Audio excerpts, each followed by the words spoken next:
tariffs and the Chinese government, some comments they made about you and I. Let's see what they said here.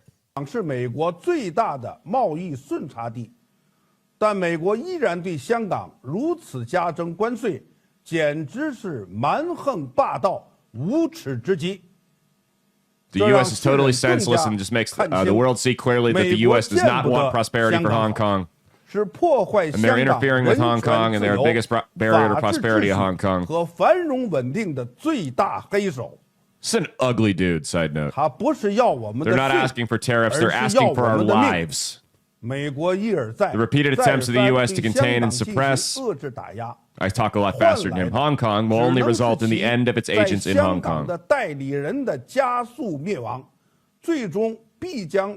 will backfire and harm itself and those peasants from the U.S.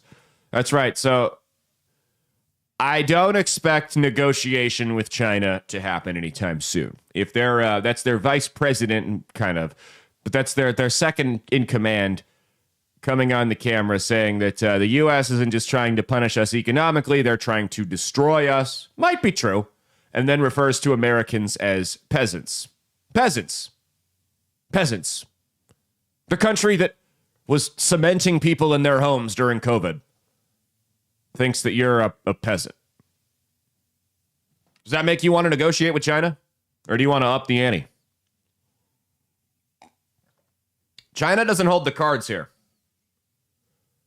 China doesn't, not long term. China needs the U.S. Now, we need China too, but we have more options because it's like I said, if you can bring all these other countries like Vietnam and Cambodia and Laos to the negotiation table before they can get there with China, which is it's a gamble, you can start incentivizing companies to move their operations to these other countries. And China will be without its biggest export partner, and they're not going to be able to make it up anywhere else in the world. Now, what I fear, like I said, this is a gamble. When I said we're playing cards, I'm being literal. This is a gamble on Trump's end here. What I fear happening is that it backfires and negotiations fall apart with these other countries, and China all of a sudden gets a new partnership with Canada and the EU and Mexico, and all of a sudden, we're the ones who are left on our own. And we can't afford to bring goods into the country. And everything skyrockets here. There's a potential for that happening. This is, make no mistake, this is a gamble on Donald Trump's side. There's no guarantee this works. And when both countries, because J.D. Vance referred to the U.S. is borrowing money from Chinese peasants. So when both countries have their number two in command coming out, calling the other side peasants, and one saying they're, all that rah-rah talk, talking about how they're literally trying to destroy us. This isn't economic anymore. This is a life or death thing. The rhetoric doesn't really support both countries coming to an agreement. Here's the problem. China is a lot closer to those countries like Vietnam that we could potentially move manufacturing interests over to. They've got a lot more direct contact with them, interaction with them. During World War II, Germany sent a letter to Mexico and tried to convince them to invade the United States. Obviously, that didn't happen, but that was uncoded several years later. Why? Well, because Mexico, number one, knew what the consequences would be. Number two, they interact with us a whole lot more than they do Germany. The ties are a lot closer. They need us a whole lot more than they need Germany. Vietnam, they've constantly got this Chinese dragon breathing down their neck. They're going to be a little hesitant before they cross them. Okay, America, you're going to bring your manufacturing interests over here from China, but are you going to defend us if they decide one day that they're just going to roll up and invade? Or they're going to cut us off of other resources that we need? Are you going to be there to save us? Because if you're not, I don't want to deal with them, but I may have to deal with these guys that are bullying me. That's kind of the logic here. So this is a gamble. And China does not have a great hand. But what we need to keep in mind is we don't necessarily have pocket aces here, right?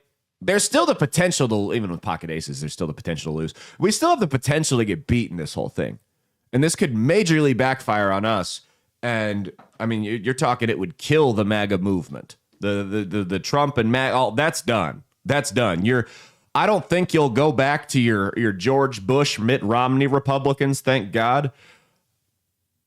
But I think there will be some type of middle ground between MAGA and Mitt, as I call it, where it's not protectionism. So they'll keep the elements from the MAGA crowd where they give the middle finger to the PC police and kind of just say what they want, and they're pro-free speech and a little bit more socially conservative. But they'll roll over to the free market capitalism aspect that the Republican Party has seemingly forgotten over the last couple of years. I think that, honestly, that type of Republican is what I am. I don't believe in the political correctness. I don't believe in bringing a knife to a political gunfight and just constantly getting steamrolled over, trying to be the nice guy to the people that hate us. As you can see, I'm a little rough around the edges. I come on here, I yell, I scream, I cuss, I get angry, I threaten people. I think we can keep that element while remaining economically sound, while understanding the concepts of global trade and free market capitalism are relatively positive. The problem is free market capitalism, it's been around for a long time. It's not perfect, but it's the only system that has consistently produced positive results. That's a fact. It's the only system that has long-term consistently produced positive results. The issue is it doesn't sell. It doesn't sell as well as the populist message of Bernie Sanders or AOC, where the government's going to come in and fix everything. It doesn't sell as well as Donald Trump's populist message, where he comes out and says, we're going to make everything in America. We're going to bring all your jobs back. You're going to make so much money, blah, blah, blah, blah, blah, blah, blah. Hey, let's leave shit alone and this invisible hand will fix everything. That doesn't really sell. Even though it's true, it doesn't sell to the average person. So you've got to find somebody who can deliver that, who can deliver a free market capitalist message in a populist manner, if you want that to be an effective game plan. Somebody like a Glenn Youngkin, who I think is a good hybrid. Free market capitalist, but gives the middle finger to the woke agenda on social issues. No, you're not going to trans our kids. This is the hill I'm willing to die on. Men and women's sports is not happening. Fight me over it.